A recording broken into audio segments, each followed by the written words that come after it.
The emergency session bells echoed through the crystalline halls of the Galactic Assembly station, their urgent chimes cutting through the usual diplomatic murmur like a blade through silk. Ambassador Kethare of the Zephyrian Coalition adjusted her breathing apparatus nervously as she glided into the main chamber, her forearms trembling slightly. In her 3 centuries of diplomatic service, she had never heard those particular bells. They meant only one thing: a code obsidian crisis. The vast amphitheater that housed representatives from 47 different species was unusually quiet. Delegates who normally engaged in heated debates about trade routes and territorial disputes now sat in stunned silence, their various forms of communication devices crackling with incoming reports that seemed too extreme to believe. High Chancellor Vex Prime, the ancient ethereal who had overseen galactic politics for nearly 2 millennia, materialized at the central podium with visible distress radiating from his translucent form. His usually calm, telepathic voice carried an edge of something the Assembly had rarely heard from him: fear. Honored delegates, his mental projection reached every mind in the chamber simultaneously. We have received confirmation of the incident in the Kepler 442 system. The reports are unprecedented. A holographic display materialized above the assembly floor, showing the tactical readouts from the destroyed hegemony fleet. The numbers were staggering: 43 heavy cruisers, 17 dreadnoughts, and an entire support flotilla. All destroyed. Not disabled, not captured. Utterly annihilated. Ambassador Zelthros of the Corvin Empire leaned forward on his massive frame, his reptilian features creased with disbelief. High Chancellor, these readings must be in error. No single planetary defense force could achieve such destruction against Admiral Threckmore's armada. The hegemony's 3rd fleet was considered unstoppable. The readings have been verified by 7 independent monitoring stations. Vex Prime responded, his mental voice carrying undeniable certainty. Furthermore, we have received direct communication from the planet responsible for this demonstration. A collective intake of breath, filtered through dozens of different respiratory systems, filled the chamber. The word demonstration carried implications that made even the most battle-hardened species representatives shift uncomfortably in their seats. Which world dares claim responsibility for such an act? Demanded General Crixtal of the warrior clans, her cybernetic implants glowing with barely contained aggression. And what weapons technology could possibly achieve such complete destruction? Vex Prime's form flickered slightly, a tell that those who knew him recognized as deep concern. The message came from a world designated Terra in our databases, a relatively young civilization that achieved faster-than-light capability only 2 centuries ago. They are requesting an audience with this assembly. The chamber erupted into chaos. Delegates began speaking in dozens of languages simultaneously, their translation matrices struggling to keep pace with the flood of disbelief, outrage, and fear. Terra was known to most of them only as a minor trading partner, notable primarily for their unusual biological diversity and their tendency to form strong emotional bond with other species. Ambassador Sayana of the Crystalline Hegemony, her diamond-like form refracting the chamber's light into angry rainbows, cut through the noise with her resonant voice. Impossible. The humans are barely past their primitive phase. Their largest vessels are simple cargo haulers and exploration ships. They possess no military technology capable of threatening a single hegemony destroyer, let alone an entire fleet. Yet Admiral Threckmore's fleet is destroyed, Vex Prime stated with finality. And we have detected massive energy signatures unlike anything in our databases emanating from the Sol system. Our long-range sensors indicate the humans have constructed something significant. The massive view screen shifted to display long-range sensor data from the human home system. What they saw defied conventional understanding of defensive installations. Massive structures orbited every planet, space station networks that dwarfed anything the Assembly had ever conceived, and energy readings that suggested technology beyond even the most advanced ethereal designs. When did this construction occur? Asked Council Representative Thane, 9 of the Machine Confederation, his mechanical voice processing the implications faster than his organic counterparts. Our last survey of the Sol system showed standard infrastructure development. This level of construction should have taken centuries with their known technology. The construction appears to have been completed within the past 72 hours, Vex Prime admitted, his mental voice carrying disbelief even as he spoke the words. Our monitoring stations detected massive energy spikes throughout their system, followed by the sudden appearance of these installations. Ambassador Kethare found her voice despite her shock. 72 hours? That's impossible. Even with automated construction systems, projects of this magnitude require years of planning and resource gathering. Unless, interjected Dr. Fenrex of the Science Collective, his multifaceted eyes reflecting deep thought, they have been planning this response for much longer than we realized. Consider their known behavioral patterns. Humans form strong emotional attachments, but they also demonstrate remarkable capacity for long-term strategic thinking when threatened. The mention of threat drew immediate attention. Every delegate knew what had prompted the hegemony's punitive expedition to Kepler, 442. 3 months ago, human colonists had been discovered on a world the crystalline hegemony claimed as their territory. The hegemony had demanded immediate evacuation. The humans had requested 30 days to harvest their crops and safely relocate their families. The hegemony had responded by bombarding the colony from orbit. 2,000 human civilians had died in what the hegemony termed necessary enforcement of territorial sovereignty. The human government's response had been a formal protest through diplomatic channels and a request for assembly mediation. Standard procedure for a minor civilization facing overwhelming force. They appeared to accept the loss, recalled Ambassador Zelnok of the border states. Their diplomatic protests were measured, reasonable. They requested compensation for the families of the dead and asked for established protocols to prevent similar incidents. There was no indication they were planning retaliation. Because they were not planning retaliation, a new voice spoke from the chamber's entrance, causing every head to turn. They were planning justice. The figure that entered the assembly chamber was unmistakably human. Average height by galactic standards, lacking the impressive physical adaptations of most spacefaring species.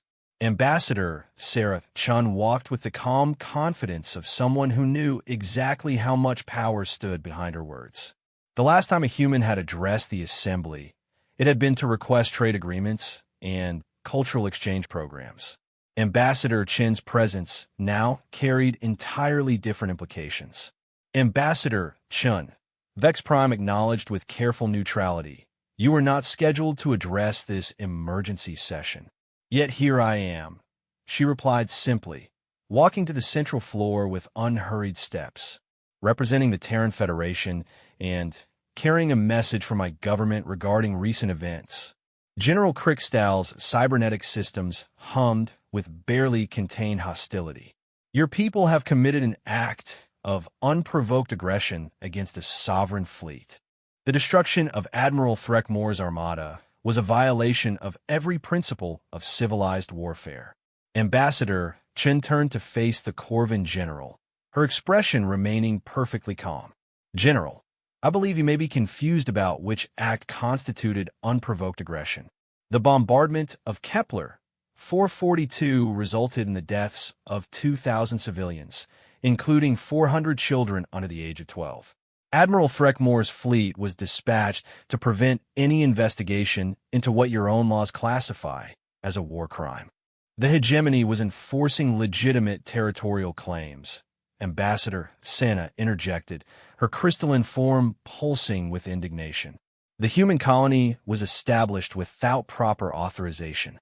The colony was established on an unoccupied world with no previous claims filed with the Assembly," Chen responded, producing a data tablet. "I have here the original survey reports, filed according to proper protocols, dating back 18 months before any hegemony claim was submitted. The holographic display shifted to show the relevant documents, their timestamps clearly visible to every delegate in the chamber. The evidence was undeniable. The human colony had been legitimate under assembly law. Regardless of territorial disputes, Vex Prime interrupted, seeking to maintain order. The destruction of an entire fleet represents an escalation far beyond proportional response. Surely the Terran Federation understands the implications of such actions.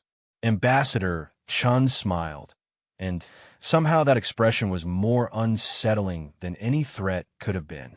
High Chancellor, my government understands the implications perfectly.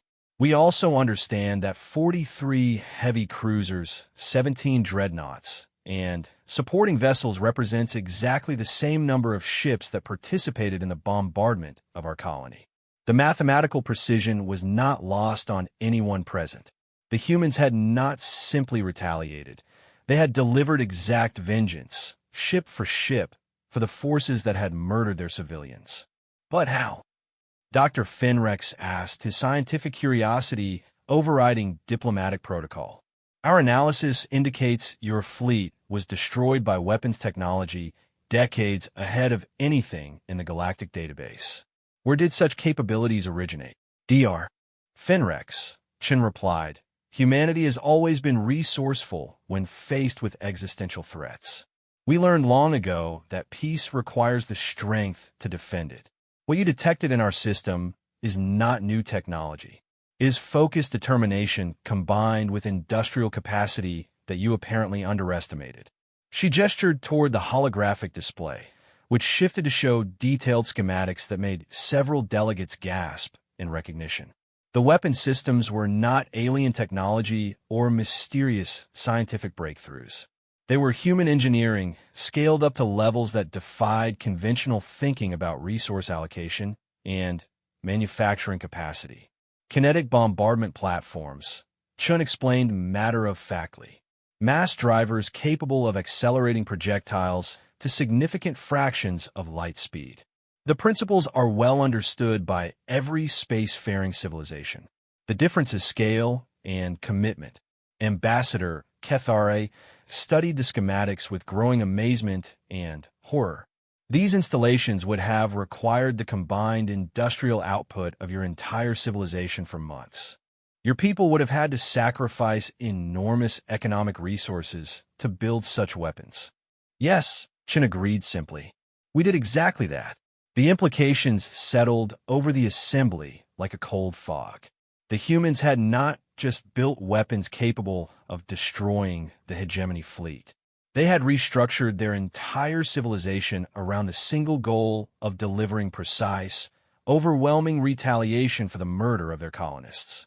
This level of response indicates a fundamental misunderstanding of how galactic politics function. General Crixtal growled. Colonial disputes are common. Casualties are unfortunate, but acceptable when territorial sovereignty is at stake. You cannot destroy entire fleets over such minor incidents. Ambassador Chin turned to face the general with eyes that held no warmth whatsoever. General Crixtal, you just described the murder of 2,000 civilians as a minor incident. I want you to remember those words because they perfectly illustrate why this demonstration was necessary. Demonstration? Ambassador Senna's crystalline form flickered with confused anger. You destroyed an entire fleet as a demonstration? Admiral Threckmore's fleet was destroyed to prevent interference with justice, Chin clarified. The demonstration is what happens next. Every delegate in the chamber felt a chill at those words. If the annihilation of an entire hegemony fleet was merely preventing interference, what could the actual demonstration possibly entail? Vex Prime's mental voice carried urgent concern. Ambassador Chun, surely your government does not intend further hostile actions. The destruction of Admiral Threckmore's fleet has already sent shockwaves throughout civilized space. High Chancellor, Chen replied, my government intends to ensure that the murder of human civilians never happens again. To accomplish this goal, we require certain guarantees from this assembly and its member civilizations. She produced another data tablet, this one containing what was unmistakably a list of demands. The hubris of a minor civilization presenting ultimatums to the Galactic Assembly was unprecedented, but, given recent events, no one was quick to dismiss the possibility that humanity could enforce their requirements. Our first requirement, Chun continued, is the immediate establishment of protected status for all human colonies and vessels. Any aggressive action against human civilians will be considered an act of war against the Terran Federation. Impossible, Ambassador Sina declared immediately. No single species receives such broad protections. It would set a dangerous precedent for every minor civilization to demand similar status. Our second requirement, Chun continued, ignoring the interruption, is the establishment of an independent investigation commission to examine the Kepler 442 bombardment and determine appropriate justice for those responsible. General Krickstahl's cybernetic implants glowed brighter with her rising anger. The Galactic Assembly does not subject sovereign military actions to external investigation. Such precedent would undermine the authority of every government represented here. Our third and final requirement, Chun concluded, is formal recognition that humanity possesses the right and capability to defend our people against any threat, using whatever means we deem appropriate. The chamber fell silent as the implications of that final demand registered. Humanity was not simply asking for protection or justice.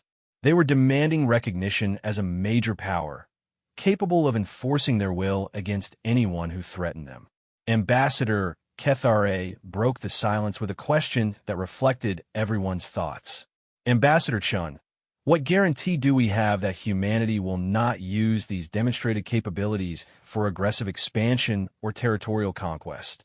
Chun smiled again, that unsettling expression that suggested depths of planning beyond immediate appearances.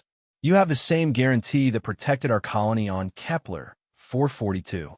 The assumption that civilized beings do not murder civilians without provocation. The circular logic was perfect and terrifying. Humanity was essentially stating that their restraint depended entirely on others showing the same restraint toward human lives that the Assembly had failed to enforce. And if this Assembly chooses not to meet your requirements? Vex Prime asked, though his tone suggested he already feared the answer. Ambassador Chen's expression grew serious, the diplomatic mask slipping just enough to reveal the steel beneath. High Chancellor, the kinetic bombardment platforms currently orbiting every major world in the Sol system represent approximately 12% of humanity's current military production capacity. She paused to let that information register before continuing. If this Assembly cannot guarantee the safety of human civilians through diplomatic means, my government is prepared to guarantee that safety through alternative methods. The choice, as they say, is yours. The threat was delivered with perfect diplomatic language, but its meaning was crystal clear.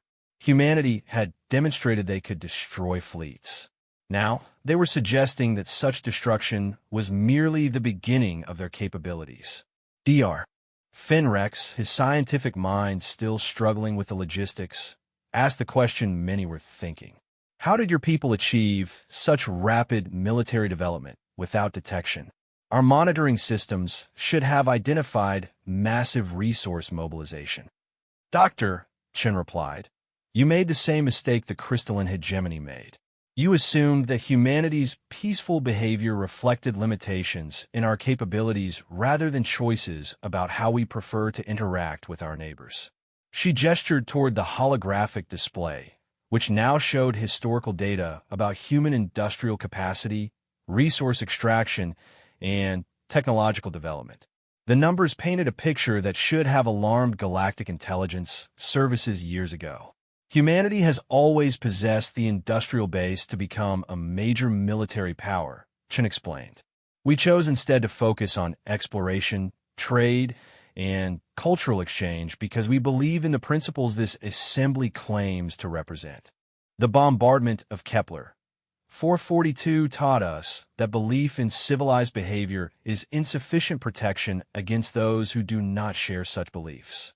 The mathematical reality was stark and undeniable.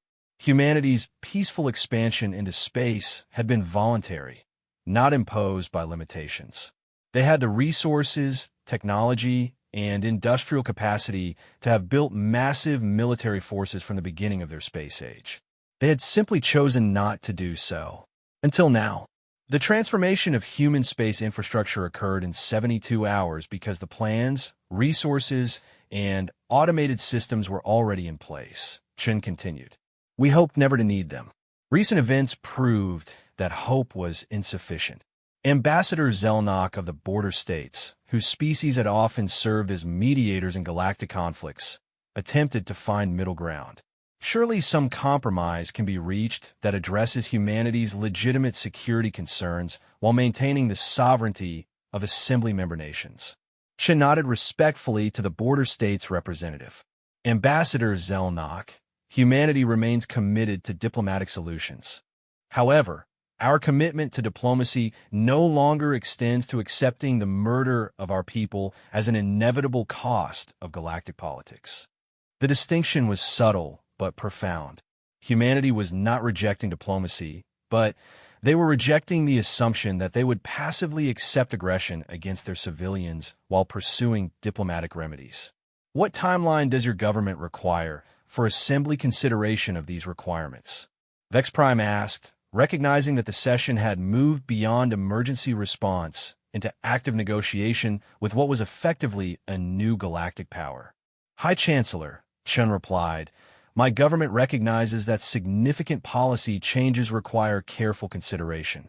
However, given that human colonies remain vulnerable to the same type of aggression that destroyed Kepler 442, we require a preliminary response within 72 hours. The time frame was clearly chosen to match the speed of humanity's military transformation. They were demonstrating that their capacity for rapid response extended beyond weapons deployment to diplomatic expectations. And if the assembly requires additional time for proper deliberation, General Krixtal asked, her tone suggesting she viewed the timeline as unreasonable. Ambassador Chen's smile returned, carrying implications that made several delegates uncomfortable. General, in 72 hours, humanity can apparently restructure our entire space infrastructure to support whatever goals we prioritize. I trust the Assembly can match that level of efficiency when the stakes are clearly defined. The session was adjourned with unprecedented speed as delegates rushed to contact their home governments. The paradigm of galactic politics had shifted fundamentally in a single afternoon.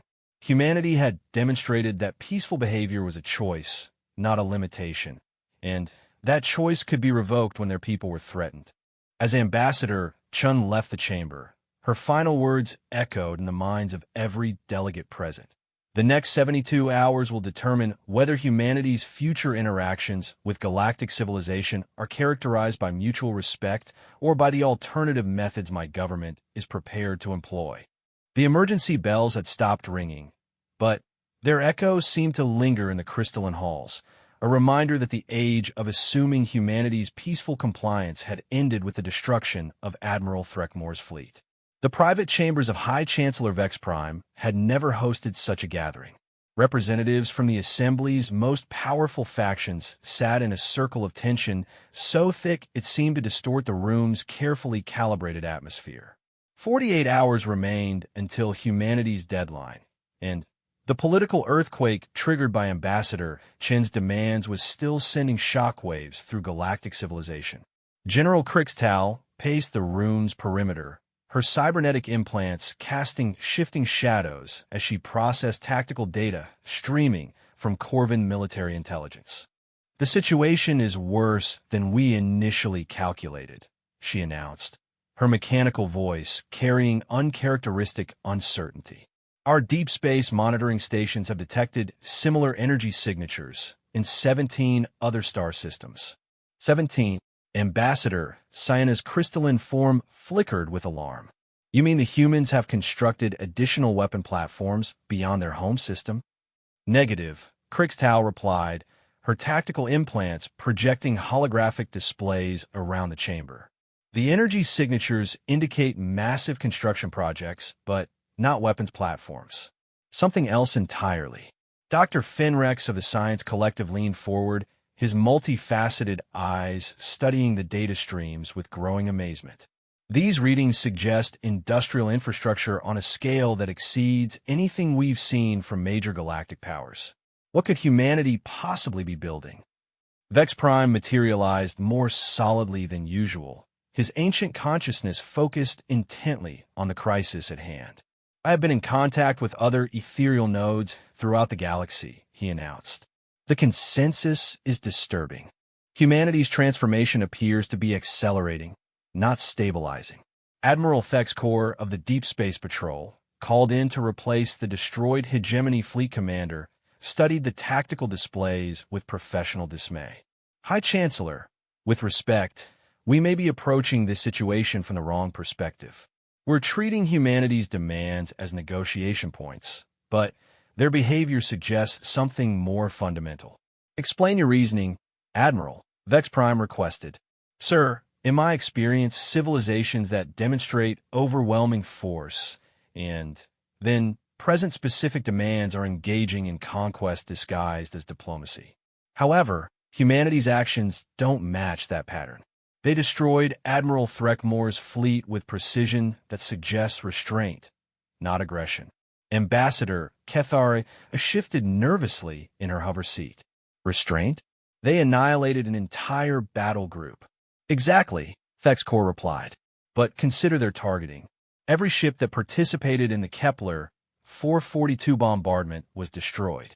Ships from the same fleet that did not participate were allowed to withdraw without interference.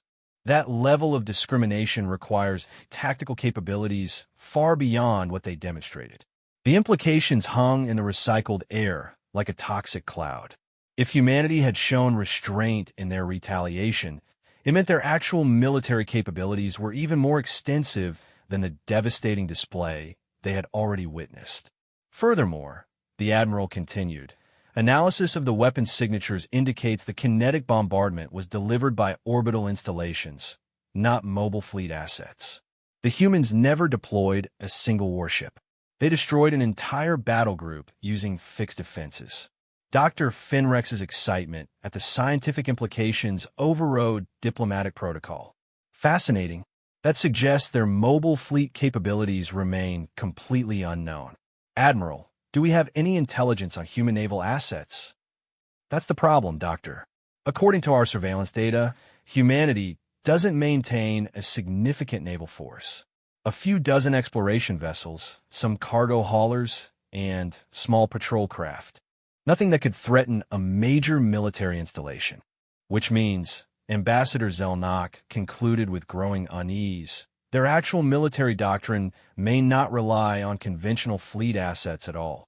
The chamber fell silent as delegates contemplated fighting an enemy whose strategic thinking operated outside established galactic military theory. Every major civilization built their power projection around mobile fleets capable of traveling between star systems to enforce their will. If humanity had developed alternative methods of power projection, it could revolutionize the balance of galactic politics. Has anyone considered, asked Ambassador Rel, 9 of the Synthetic Commonwealth, that humanity might be telling the truth about their motivations? Perhaps they genuinely have no territorial ambitions beyond protecting their own people. General Krickstall's cybernetic implants glowed brighter with skepticism. Ambassador Rel, 9. No civilization develops such devastating capabilities without expansion goals. The resource investment alone indicates long-term strategic planning. Unless, Vex Prime interjected thoughtfully, their resource allocation operates on principles we don't recognize. I have been reviewing human historical data, and their behavior patterns are unusual by galactic standards. The High Chancellor's mental projection expanded to encompass detailed historical analysis. Humanity has a documented tendency toward what they term total war when they perceive existential threats. Unlike most species, which escalate conflicts gradually, humans have repeatedly demonstrated the ability to transform their entire civilization overnight to address perceived dangers. Historical precedent from their pre-space conflicts indicates that humanity can redirect 100% of their industrial capacity toward military goals within months, Dr. Fenrex added, his scientific mind fascinated by the logistics. Most civilizations maintain military production at 5 to 15% of total capacity, even during major wars. Ambassador Cyana's crystalline form pulsed with confused alarm. How is such economic transformation possible without destroying civilian infrastructure? Because, Vex Prime replied with something approaching awe. Human civilization appears to be designed with this capability as a foundational feature. Their industrial systems, resource distribution networks, even their educational institutions can be rapidly converted to support military production. Admiral Dexkor Nödidgrimri, which explains how they constructed those orbital platforms in 72 hours. The infrastructure wasn't built from scratch. It was assembled from components that were already prepared and waiting. The tactical implications were staggering. Humanity hadn't simply retaliated against the hegemony fleet. They had revealed that their entire civilization was a weapon system disguised as a peaceful trading partner. What about their demands? Ambassador Kethare asked, seeking some path forward through the political minefield.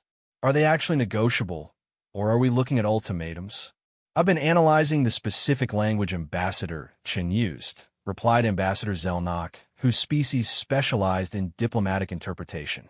Her phrasing was precise in ways that suggest careful legal preparation. She's not making emotional demands for revenge. She's establishing precedent for future human security policy. Vex Prime's ancient consciousness processed thousands of similar negotiations from galactic history. The border states analysis appears correct. Humanity is not seeking to join the existing power structure. They're creating a new paradigm where aggressive action against their people triggers automatic retaliation. But that's impossible. General Kriegstahl Pretestiv. No single civilization can enforce universal protection of their people across galactic space. The logistics alone would require military presence in thousands of star systems. Unless, Dr. Fenrex said slowly, his scientific mind working through possibilities, they're not planning to maintain traditional military presence. Those 17 construction projects our monitoring stations detected could represent something entirely different. Admiral Thex Core studied the energy signature data with growing concern. Doctor, what if humanity isn't building defensive installations? What if they're building something that allows them to project force across galactic distances without moving ships or troops? The chamber's atmosphere grew noticeably colder as delegates contemplated weapons that could strike across light years without warning. Traditional galactic warfare relied on the predictable movement of fleets between star systems. If humanity had developed instantaneous force projection, it would render conventional military planning obsolete. We need more intelligence, Vex Prime concluded. I'm authorizing deep space reconnaissance missions to human construction sites. We must understand what we're dealing with before the deadline expires. High Chancellor, Admiral Thex Core said carefully, are we certain that reconnaissance missions won't be interpreted as hostile actions? Humanity has demonstrated sensitivity to perceived threats. A valid concern, Admiral. However, we cannot make informed decisions based on speculation and fear. The reconnaissance will be conducted by automated probes using passive scanning only. As the meeting began to adjourn, Ambassador Rel 9 raised a question that had been troubling the synthetic representatives. High Chancellor, has anyone considered the possibility that humanity's transformation might not be the end of their capabilities development? Explain, Vex Prime requested. Sir, if humanity can restructure their entire civilization in 72 hours to address a specific threat, what prevents them from repeating such transformations? We may be dealing with a species whose capabilities can evolve faster than our ability to understand them. The thought sent chills through even the most militaristic delegates. They were not just facing a new galactic power.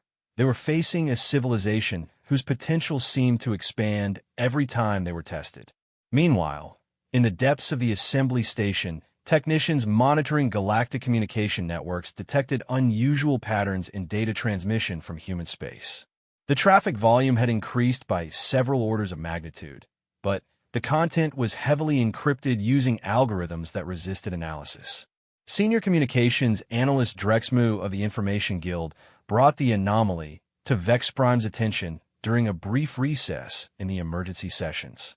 High Chancellor, we're detecting massive data exchanges between human colonies, research stations, and industrial facilities. The volume suggests they're coordinating something on a civilization-wide scale. Any indication of the content? Negative, sir. Their encryption methods are remarkable. However, the traffic patterns suggest simultaneous activation of previously dormant systems across human space. Vex Prime's concern deepened. If humanity was activating dormant systems throughout their territory, it suggested that their transformation was still ongoing. The orbital platforms around Sol might be only the beginning of their military development. Continue monitoring, he ordered, and prepare to implement emergency communication protocols if the pattern changes. Back in human space, Ambassador Chun was concluding her own series of urgent consultations with Earth's leadership. The conference room deep beneath Geneva contained representatives from every major human nation, along with colonial governors participating via quantum entanglement communication. The Assembly is clearly struggling to understand our position, Chen reported. They're interpreting our actions through the lens of traditional galactic power politics, which means they're consistently underestimating our commitment to our stated objectives. President Martinez of the Terran Federation leaned back in her chair, reviewing tactical reports from Admiral Harrison, humanity's senior military commander. Admiral, are our preparations proceeding on schedule? Yes, Madam President. Phase 2 construction will be complete within 18 hours. Phase 3 can be implemented immediately upon your authorization. And our intelligence indicates the Assembly is conducting reconnaissance of our construction sites. Confirmed. We've detected several automated probes approaching our outer system installations. Per your standing orders, we're allowing passive scanning, but maintaining readiness to disable any probes that attempt active penetration. Shin nodded approvingly. Perfect. We want them to see exactly what they need to see, nothing more. Colonial Governor Sarah Kim, representing the surviving population of Kepler, 442, who had been relocated to New Geneva Colony, spoke with quiet intensity. Ambassador Chun, what guarantee do we have that the Assembly will take our deadlines seriously? If they choose to ignore our requirements, are we truly prepared to enforce them? Governor Kim, Admiral Harrison replied with military precision. The kinetic bombardment platforms were a demonstration of our defensive capabilities. What the Assembly doesn't yet understand is that they represent approximately 8% of our current military infrastructure. 8%. President Martinez confirmed. Admiral, I thought the platforms represented 12% of our production capacity. That was accurate when Ambassador Chun addressed the Assembly, Madam President. Our industrial scaling has exceeded projections. Current estimates indicate we can maintain production at current levels for approximately 47 years without depleting strategic reserves. The room fell silent as the implications registered. Humanity had not simply built weapons to address the immediate crisis. They had constructed an industrial machine capable of sustaining total war for decades. Furthermore, Admiral Harrison continued, Phase 2 construction includes assets that will ensure no hostile fleet can approach any human colony without facing overwhelming force. Phase 3, if authorized, will guarantee that any civilization that chooses to target human civilians will face retaliation regardless of distance or defensive preparations. Governor Kim studied the classified displays showing humanity's expanding military infrastructure. Admiral, these capabilities seem far beyond what's necessary for simple defense. Are we sure we're not becoming the aggressor in this situation? President Martinez addressed the concern directly. Governor, the fundamental question is whether humanity will accept the random murder of our people as a cost of participating in galactic civilization. The Kepler 442 bombardment killed 2,000 civilians, including children, for the crime of growing crops on an unoccupied world. But surely there's a middle ground between helplessness and overwhelming military dominance, Governor Kim pressed. Governor, Admiral Harrison replied gently. In military planning, there is no middle ground between protecting your people and failing to protect them. Either we have the capability to guarantee the safety of human civilians, or we accept that they will occasionally be murdered by civilizations that consider such murders acceptable diplomatic tools. Ambassador Chun reviewed the latest intelligence reports from Assembly Space. The reconnaissance probes confirm that several major powers are attempting to understand our capabilities. That's expected. What's more interesting is the pattern of communication traffic between their various factions. What kind of pattern? President Martinez asked. They're treating us as a traditional galactic power that might be negotiated with, bribed, or intimidated into accepting compromises to our security requirements. They don't yet understand that this isn't a negotiation about territorial claims or resource distribution. It's about justice, Governor Kim said quietly. Yes, Chin agreed. And the principle that civilizations which murder human civilians will face consequences that make such actions permanently unacceptable. Admiral Harrison activated additional displays showing the current status of human military development. Phase 2 will be complete in 17 hours. At that point, our defensive capabilities will extend to every human colony and research station in the galaxy. No repeat of Kepler 442 will be possible. And Phase 3? President Martinez asked. Phase 3 will demonstrate that justice for crimes against humanity is not limited by distance, defensive capabilities, or political considerations. Any civilization that chooses to target human civilians will face retaliation delivered with mathematical precision. The president considered the implications carefully. Admiral, I want absolute certainty that Phase 3 can be implemented without causing unnecessary casualties among non-combatants. Madam President, Phase 3 targeting is based on the same principles we used for Admiral Threckmore's fleet. Only those directly responsible for aggressive actions against human civilians will be affected. Collateral damage will be essentially zero. Governor Kim looked up from reviewing classified technical specifications. Admiral, these weapon systems appear designed for precision strikes against specific individuals rather than military installations. That's unusual for weapons of such scale. Governor, Admiral Harrison replied with military directness. Traditional military doctrine focuses on destroying enemy capabilities. However, when dealing with civilizations that consider the murder of civilians an acceptable diplomatic tool, destroying capabilities is insufficient. You must make it personally unacceptable for decision-makers to authorize such actions. Personal accountability, President Martinez mused. Make it clear that ordering the murder of human civilians will result in personal consequences for those who issue such orders.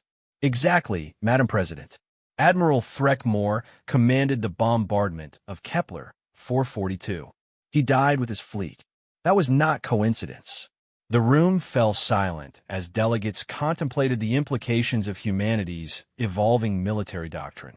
They were not simply building weapons to destroy enemy forces. They were creating systems designed to ensure that specific individuals who authorized aggression against human civilians would face unavoidable personal consequences. How many individuals in galactic leadership positions have authorized or supported aggressive actions against minor civilizations? Governor Kim asked. Admiral Harrison consulted his tactical databases.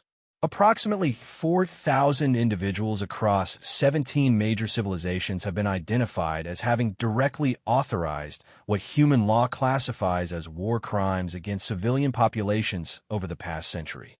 For 1,000, President Martinez repeated thoughtfully, and Phase 3 is designed to address personal accountability for all of them. If authorized, Madam President.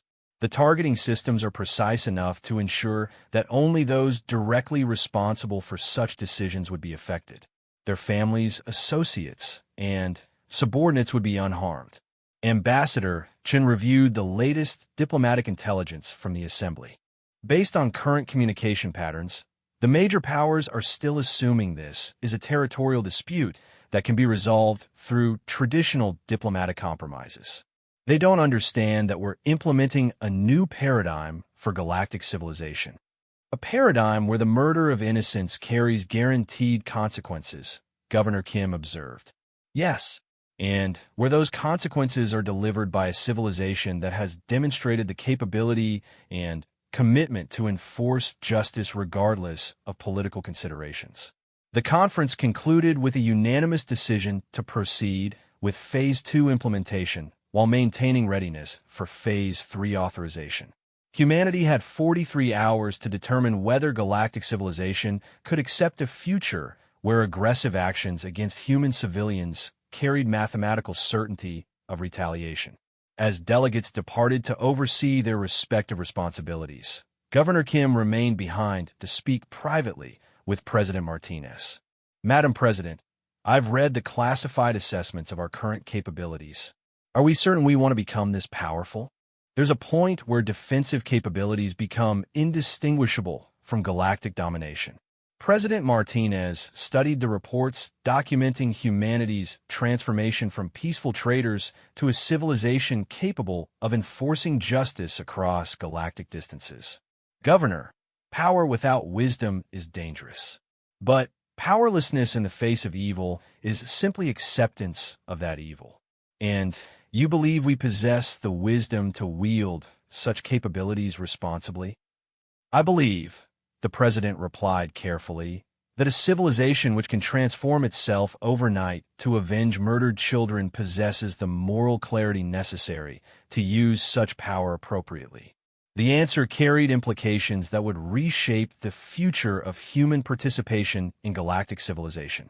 In 43 hours, the Assembly would discover whether humanity's transformation represented the emergence of a new protector of justice or the birth of an unstoppable force that would redefine the balance of power among the stars. The countdown reached zero with the precision of an atomic clock, and Ambassador Sarah Chun walked into the Galactic Assembly chamber exactly 72 hours after her initial demands had been presented. This time, however, she was not alone. Behind her walked Admiral Harrison, wearing the simple blue uniform of the Terran Space Force, and Dr. Elizabeth Reeves, humanity's leading expert on galactic law and interspecies relations. The chamber was packed beyond normal capacity.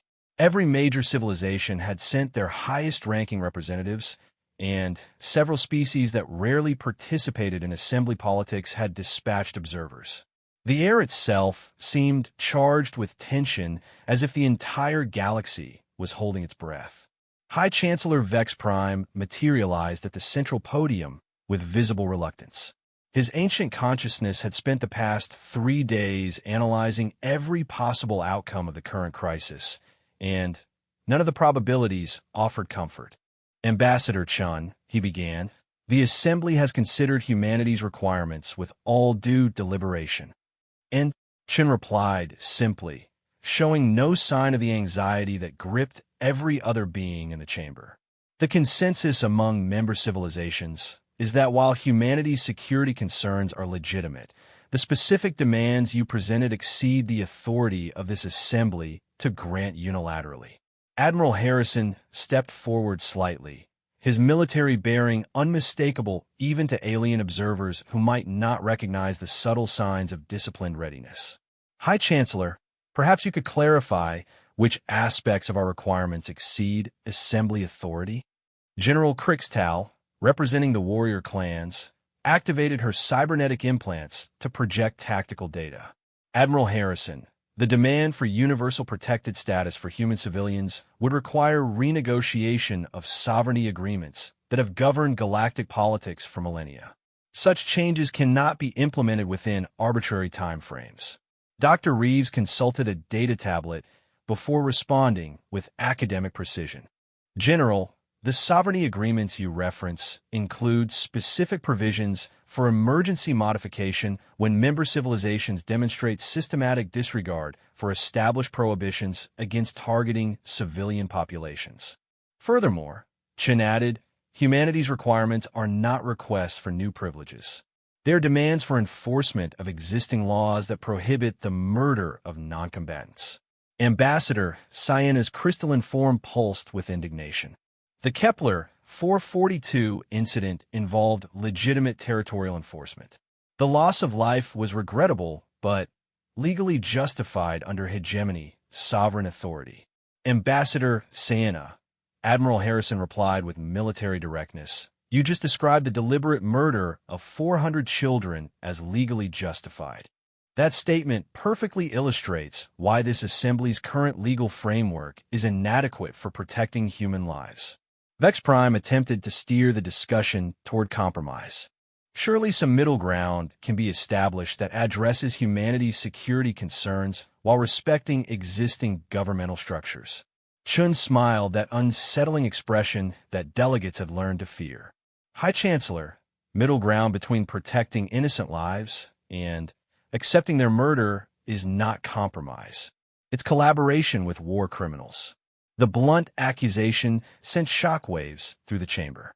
Ambassador Chun had just categorized a significant portion of the Assembly's membership as war criminals, and her tone suggested this was a statement of fact rather than diplomatic hyperbole. Ambassador Chun, Ambassador Kithare interjected nervously. Surely you don't intend to classify all member civilizations as hostile to human interests. Ambassador Kithare, we classify civilizations based on their actions toward human civilians, not their diplomatic statements. Civilizations that protect innocent life from aggression are our allies. Civilizations that commit or enable such aggression are our enemies. The choice of category is entirely up to each civilization. Dr. Reeves activated a holographic display showing legal precedents from galactic history. The Assembly has successfully implemented emergency protocols 7 times in the past millennium when faced with civilizations that pose systematic threats to established order. Humanity's requirements simply extend those same protections to our people. But humanity represents a single species, Ambassador Zelnok protested. Historical emergency protocols addressed threats to multiple civilizations simultaneously. Ambassador Zelnok, Admiral Harrison replied, the threat we're addressing is systematic acceptance of civilian murder as a diplomatic tool. That threat affects every minor civilization in the galaxy, not just humanity. The implication was clear and terrifying. Humanity was positioning itself as the protector of all minor civilizations against aggression by major powers. If they possessed the capabilities to enforce such protection, it would fundamentally alter the balance of galactic politics. Vex Prime's consciousness processed the implications faster than his organic counterparts. Admiral Harrison, are you suggesting that humanity intends to intervene in conflicts involving other species? High Chancellor, Chen answered, we're suggesting that certain behavior patterns are unacceptable regardless of which civilians are being murdered. The principle that might makes right has no place in civilized space. And you believe humanity possesses sufficient might to enforce alternative principles? General Krixtal asked, her tactical implants analyzing threat assessment data. Admiral Harrison's expression remained perfectly calm. General, would you like a demonstration of our current capabilities? The chamber fell silent. Every delegate remembered the footage of Admiral Threckmore's fleet being systematically annihilated. The prospect of witnessing additional demonstrations of human military power was universally terrifying. That won't be necessary, Admiral, Vex Prime said quickly. However, the Assembly requires some indication of humanity's long-term intentions. Are we to understand that the Terran Federation seeks hegemonic authority over galactic affairs? High Chancellor, Chen replied, humanity seeks exactly what we've stated, protection of innocent life from aggressive violence. We have no interest in governing other civilizations, claiming territory, or interfering with legitimate governmental activities. But you do intend to interfere with illegitimate activities, Ambassador Sayana accused. Ambassador, if you classify the protection of innocent civilians as interference, then, yes, we intend to interfere extensively. Dr. Reeves consulted her legal databases before adding, furthermore, such interference is not only justified under existing galactic law, it's required. The Assembly's own charter mandates intervention to protect civilian populations from systematic violence. The legal argument was flawless and damning. Humanity was not demanding new authority. They were demanding enforcement of laws that the Assembly had failed to uphold. Admiral Thexcor, who had been silent throughout the exchange, finally spoke. Ambassador Chun, assuming the Assembly agrees to your requirements, what guarantee do we have that humanity will limit its actions to defensive measures? Admiral Thexcor, Chun replied, you have the same guarantee that protected civilian populations before humanity developed these capabilities, the assumption that civilized beings don't murder innocents without provocation. The circular logic was perfect. Humanity's restraint depended on others showing restraint toward human civilians, which was exactly the principle the Assembly had failed to enforce.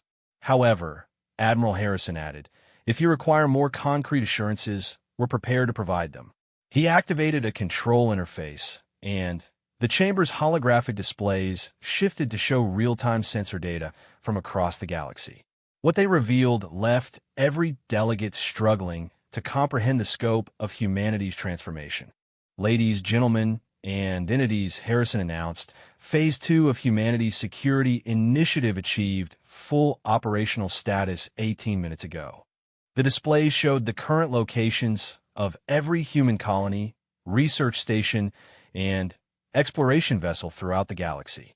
More importantly, they showed the defensive installations that now protected each location. Not orbital platforms like those around Sol, but something entirely different. Instantaneous response systems, Dr. Reeves explained, her academic tone making the implications sound almost casual. Any aggressive action against human civilians anywhere in the galaxy will trigger automatic retaliation within 30 seconds. 30 seconds? Ambatsa get the gapet. Across galactic distances? That's impossible. Ambassador, Admiral Harrison replied. Humanity has always been resourceful when faced with existential threats.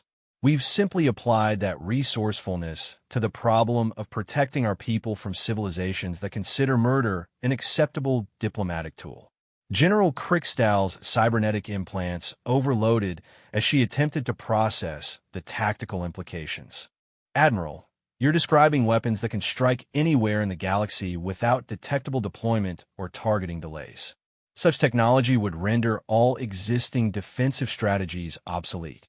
General, Chun interjected, existing defensive strategies assume that aggressive civilizations can escape consequences for their actions by maintaining distance from their victims.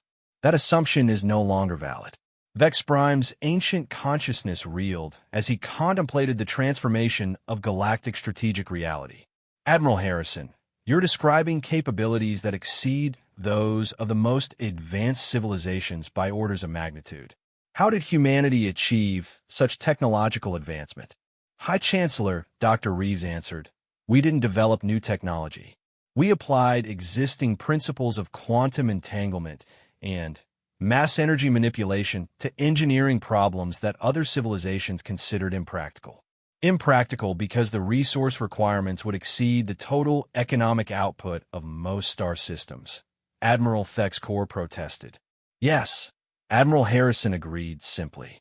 It required total commitment of human industrial capacity for approximately 6 months. The implications stunned every delegate present.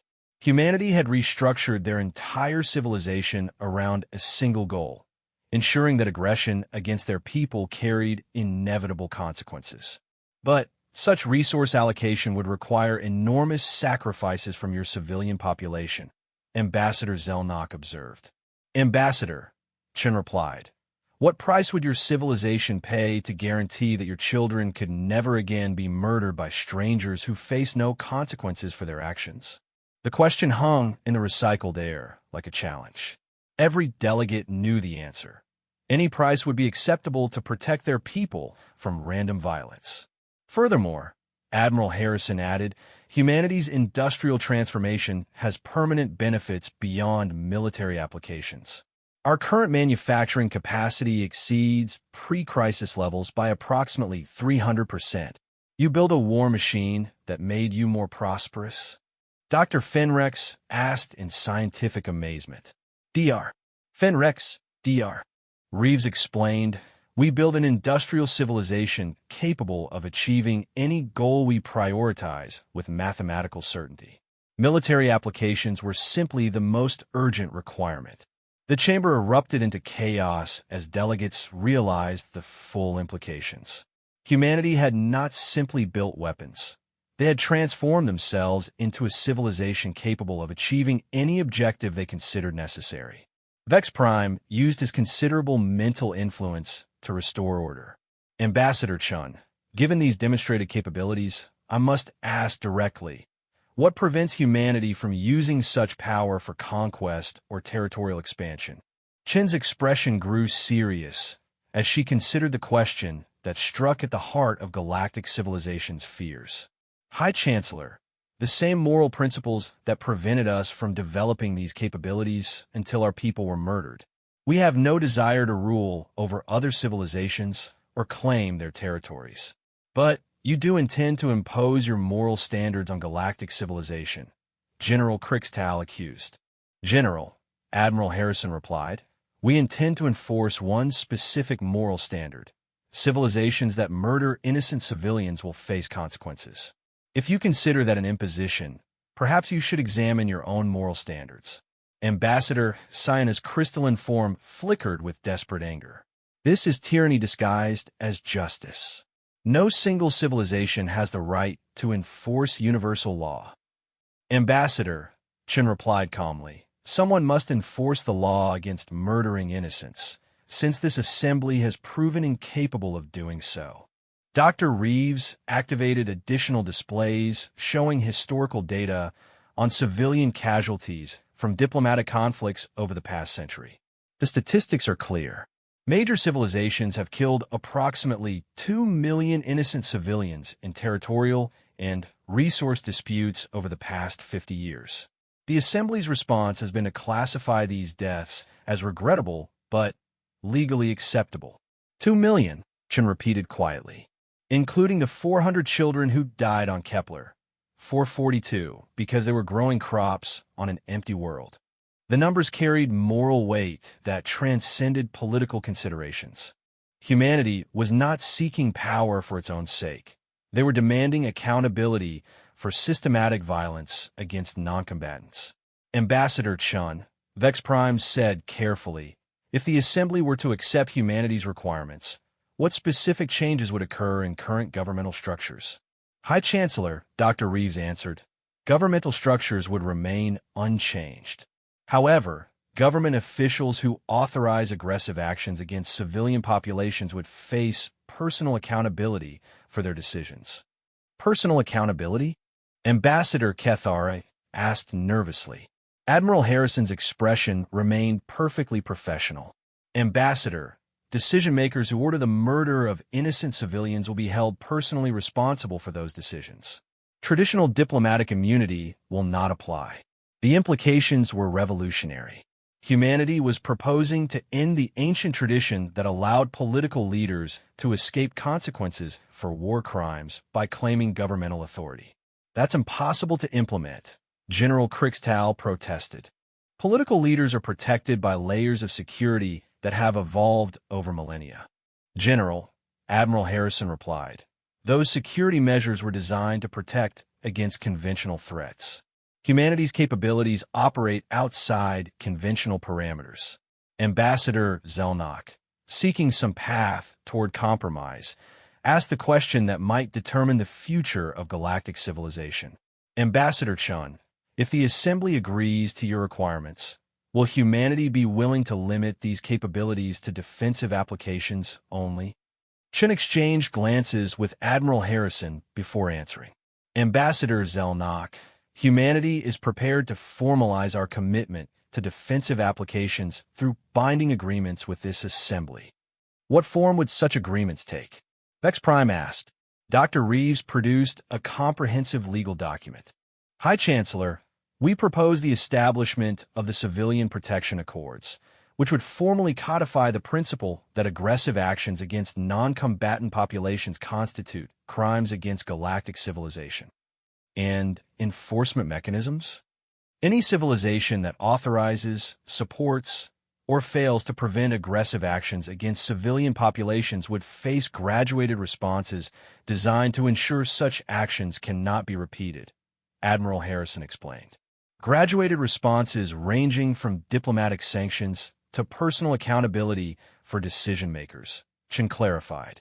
The euphemistic language could not disguise the reality that humanity was offering galactic civilization a choice: accept legal protection for innocent lives or face the consequences of continuing to treat civilian murder as acceptable policy. Ambassador Sina made one final attempt to maintain the old order. This assembly cannot allow itself to be dictated to by a single species, regardless of their demonstrated capabilities. Ambassador Sana, Chun replied with finality, this assembly can either choose to protect innocent life from aggressive violence, or can choose to face the consequences of failing to do so. The choice, as always, is yours. Admiral Harrison activated a final display showing the real-time status of humanity's defensive systems. The Civilian Protection Network is fully operational. Any aggressive action against human civilians anywhere in the galaxy will trigger automatic response within 30 seconds. Response severity will be precisely proportional to the aggressive action. And the Phase 3 capabilities you referenced? Vex Prime asked, though his tone suggested he feared the answer. Phase 3 ensures that political leaders who authorize aggressive actions against any civilian population will be held personally accountable for their decisions, Chen answered. Personal accountability includes decision-makers from any civilization, regardless of their governmental structure or security arrangements. The chamber fell silent as delegates contemplated a future where war crimes carried guaranteed personal consequences for those who authorized them. The traditional immunity of political leadership had been the foundation of galactic power structures for millennia. How long does the Assembly have to consider these proposals? Ambassador Kethare asked. Ambassador, Chen replied, the Civilian Protection Network is already operational. The choice now is whether galactic civilization will adapt its legal framework to align with a new reality or continue operating under assumptions that are no longer valid. You mean the choice is whether we accept your terms or face destruction? General Krixtal accused. General, Admiral Harrison corrected. The choice is whether political leaders continue authorizing the murder of innocent civilians with impunity or accept that such actions will carry personal consequences. Vex Prime's ancient consciousness processed the implications of humanity's transformation one final time. Ambassador Chun, you are asking this assembly to accept a fundamental change in how galactic civilization operates. High Chancellor, Chen replied, we are asking galactic civilization to operate according to principles it claims to already embrace: the protection of innocent life from aggressive violence. And if civilizations refuse to accept these principles? Admiral Harrison's expression remained perfectly calm as he delivered humanity's final position. Then, those civilizations will discover that their refusal to accept moral constraints is no longer protected by distance, defensive capabilities, or political considerations. The vote was called 18 hours later, after emergency consultations between every major civilization and their home governments. The Civilian Protection Accord were ratified by a margin of 37-10, establishing humanity as the recognized enforcer of galactic law regarding civilian protection. The 10 dissenting votes came from civilizations that had authorized aggressive actions against civilian populations within the past decade. Within 6 months, The leadership of all 10 civilizations had been replaced by officials who formally endorsed the new accords. Admiral Threckmore's replacement, Admiral Kessara of the Crystalline Hegemony, would later observe that humanity had achieved something unprecedented in galactic history. They had made moral behavior strategically advantageous for every civilization in the galaxy. The age of accepting civilian casualties as diplomatic tools had ended, replaced by mathematical certainty that such actions carried consequences no political leader could escape. Humanity had not conquered galactic civilization. They had forced it to evolve. Ambassador Chen's final words to the Assembly echoed throughout civilized space for generations to come. The universe is large enough for every civilization to prosper without murdering each other's children. Today, we made that prosperity possible. The emergency session bells fell silent for the last time, their echoes replaced by a new sound. The quiet hum of defensive systems that guaranteed justice would reach anyone who threatened the innocent, anywhere in the galaxy, within 30 seconds of their crime. Galactic civilization had been transformed not by conquest, but by the simple principle that some actions are unacceptable regardless of who commits them or what political authority they claim. And, in the depths of space, humanity's invisible guardians maintained their eternal watch, ensuring that the murder of innocents would never again be considered an acceptable cost of galactic politics.